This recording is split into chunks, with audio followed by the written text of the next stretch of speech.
किसी को भी आईएएस बनना है पहले अटेम्प्ट में, बस मेरी एक बात मान लो, उससे ज्यादा कुछ मत करो तुम, गारंटी तुम्हारा सिलेक्शन होगा, गारंटी।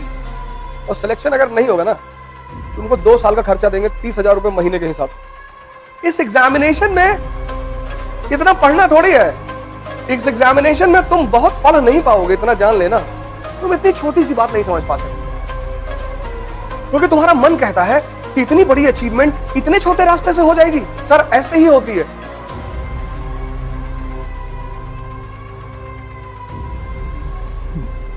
जय हिंद फ्रेंड्स।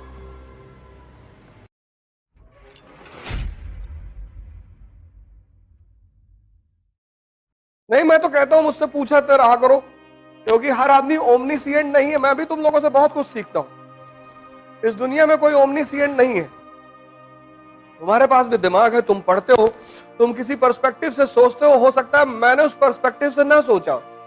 तो जब तुम मुझसे सवाल करते हो तो मैं भी तुमसे कभी कभी सीखता हूं।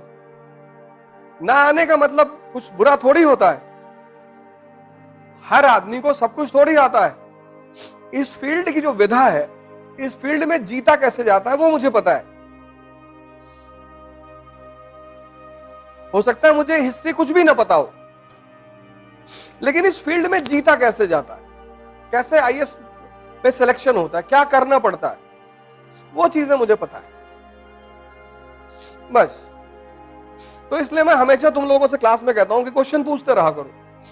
कुछ भी क्वेश्चन पूछो, कोई बात नहीं आएगा मैं तुमको सॉरी बोलूंगा, मैं पता करके आके फिर तुमको बताऊंगा, वो कोई मुद्दा नहीं। इस एग्जामिनेशन में इतना पढ़ना थोड़ी है। यहां जितने लोग तुम लोग आते हो, बस मेरी एक बात मान लो, क्लास वर्क और होमवर्क और सिलेक्शन अगर नहीं होगा ना, तुमको 2 साल का खर्चा देंगे 30,000 रुपए महीने के हिसाब से।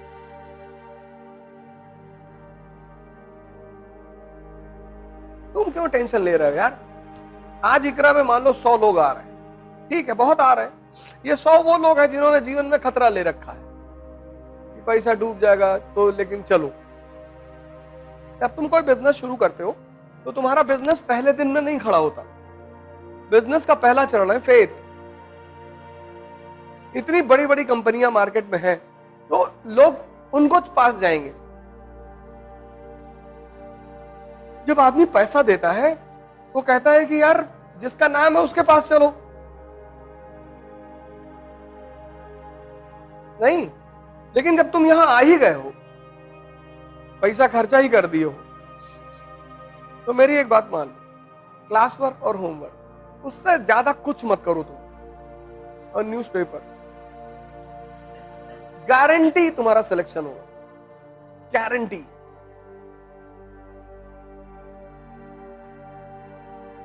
हम अपनी गारंटी ले रहे हैं, अपनी। और आज से प्रयोग नहीं कर रहे हैं। पिछले 15 साल 20 साल पढ़ाते हो क्या? 15 साल से प्रयोग कर रहे हैं, 15।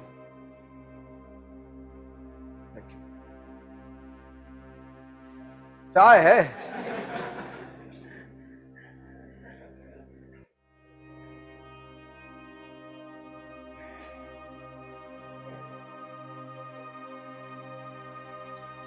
तुम सिर्फ क्लास वर्क, होमवर्क, न्यूज़पेपर कर लो, गारंटी तुम्हारा सिलेक्शन हो। ये हिंदुस्तान में जो 10, 20, 50 लोग मुझे मानते हैं, उसकी वजह यही है। किसी डॉक्टर की जब दवा सूट कर जाती है, तभी तो दोबारा तुम उस डॉक्टर के पास जाते हो। इस एग्जामिनेशन में तुम बहुत पढ़ नहीं पाओगे, इतना जान लेना। हाँ, जब तुम्हारी जो क्लास में इकोनॉमी पढ़ाई गई है वो कंसोलिडेट हो गई, हजम हो गई, उसके बाद जब तुम दत्ता सुंदरम उठाओ, अब तुम सोच के देखो, तुम्हारा नेशनल इनकम चैप्टर क्लियर है, सब पता है तुम। अब तुमने दत्ता सुंदरम की किताब उठाई पढ़ने के लिए, कितना देर लगेगा? 10 मिनट, क्योंकि सब तो समझ में पहले से है। नहीं समझे? समझ गए ना? जैसे मैंने तुम्हें पढ़ाया इंडस्ट्रियल रेवोल्यूशन, तुमने कंसोलिडेट कर लिया, हजम कर लिया, फिर किताब उठाया, कितना देर लगेगा? 10 मिनट। तुम इतनी छोटी सी बात नहीं समझ पाते हो, क्योंकि तुम्हारा मन कहता है कि इतनी बड़ी अचीवमेंट इतने छोटे रास्ते से हो जाएगी। सर ऐसे ही होती है।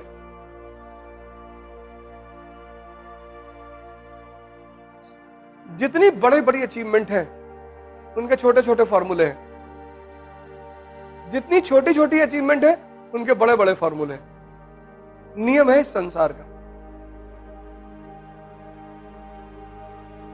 यहां सबको बोलो भैया मैं सच बोलता हूं, तुमको लोग कहेंगे कि झूठा एक नंबर का है, और तुम सबसे बोलो कि मैं झूठ बोलता हूं तो लोग कहेंगे बहुत सच बोलता है ये आदमी। ये अजीब सा खेल है, अजीब सा। एनसीईआरटी में कितनी बार तुम लोगों को बोला हूं, एनसीईआरटी मतलब सोचने का तरीका, एनसीईआरटी मतलब आधारभूत ज्ञान।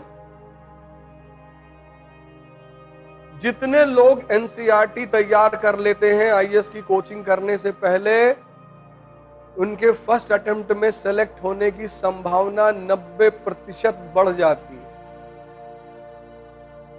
क्योंकि जब तुम्हें पता है कि लोकसभा क्या है, राज्यसभा क्या है, तुम इमेजिन करो तुम पॉलिटी की क्लास में जाके बैठे तो तुमको पता ही नहीं लोकसभा क्या है, तो टीचर जो समझाएगा तुमसे कनेक्ट हो पाएगा?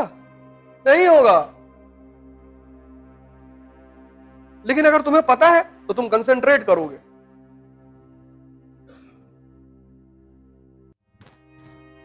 नहीं करोगे फिर तो 50% तुम सीख के आए थे और 50 तुमने क्लास में सीख लिया। जड़ मजबूत हो गई कि नहीं हो गई?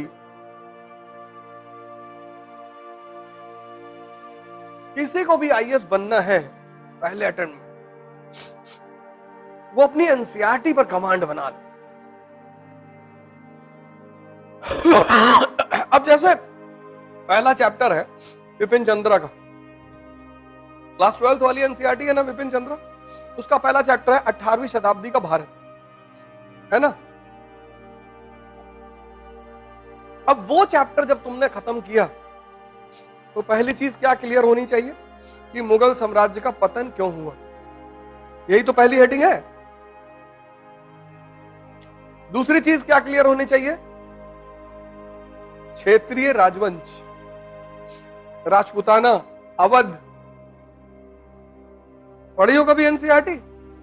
बताओ अवध के बारे में।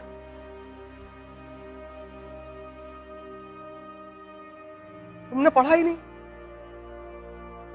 बस तुमने पढ़ा इस उद्देश्य से, तुमने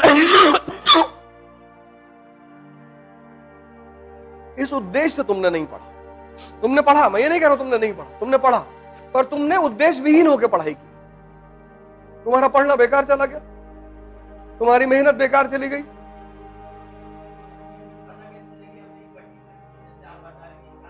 अरे भैया चैप्टर, जैसे जब तुम मनोहर कहानियां पढ़ते हो,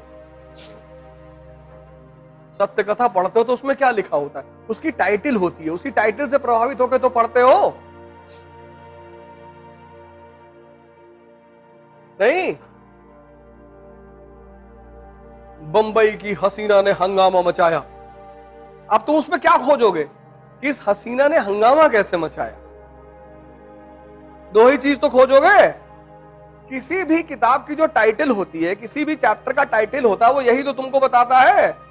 जब कार्ड शादी का छपवाते हो तो उस पर लिखवाते नहीं हो शुभ विवाह, नहीं तो हर आदमी पूछे ना कि भैया काहे दे रहे हो कार्ड, तो जब कार्ड देते हो तो उस पर लिखा होता शुभ विवाह। कहता अच्छा किसका है? कहता मेरे पापा का। अच्छा अच्छा, अबे दे दिए कार्ड, पढ़ लो किसका है। अब सब इंक्वायरी करोगे? तो कोई भी चैप्टर की जो टाइटल होती है, वो टाइटल ये बताती है कि इस चैप्टर में ये चीज, अब 18वीं शताब्दी का भारत, तो किस किस स्तर पर? राजनीति के स्तर पर, अर्थव्यवस्था के स्तर पे, समाज के स्तर पे, तो पता कर लो। नहीं,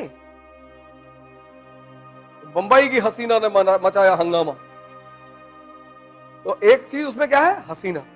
दूसरा क्या है? हंगामा। तो अब तुम कहानी पढ़ोगे कि कैसे मचाया भाई, तो वही तो चीज ढूंढोगे। हैं?